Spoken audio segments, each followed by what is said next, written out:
तर श्रीरामपूरमध्ये हर्षवर्धन सपकाळ यांचा निषेध केला गेलाय। भाजपानं फोटो जाळत सपकाळांचा निषेध केलाय।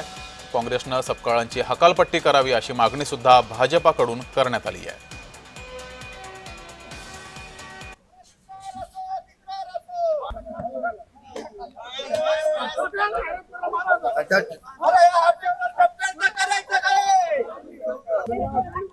काँग्रेसचे प्रदेशाध्यक्ष हर्षवर्धन सपकाळ यांनी जे छत्रपती शिवाजी महाराजांची तुलना टिपू सुलतानशी करून जो राजांचा अपमान केला त्याचा निषेध करण्यासाठी आज आम्ही या ठिकाणी जमलेलो आहे।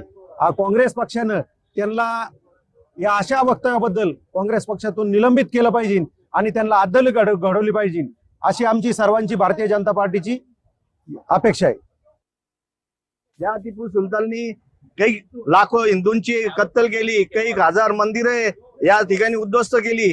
अशा टिपू सुलतानला छत्रपती शिवाजी महाराजांच्या बरोबर त्यांनी स्थान दिलं।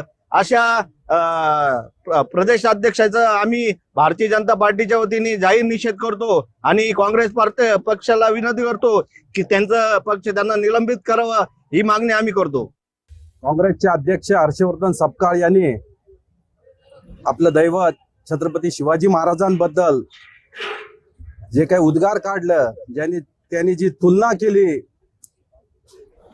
टिपू सुलतान बद्दल, ज्या टिपू सुलतानने 1790 मध्ये कर्नाटकात मेलकुडी गाव आहे तिथं दिवाळी साजऱ्या करणाऱ्या 700 हिंदूंचा त्यांनी कत्तल करवली होती, त्या नराधम टिपू सुलतानाची तुलना आमच्या राजांसोबत केली, त्याचा आम्ही प्रथमतः निषेध करतो। यातून काँग्रेसची जी मनोवृत्ती आहे त्याचं पुन्हा एकदा दर्शन झालं आहे।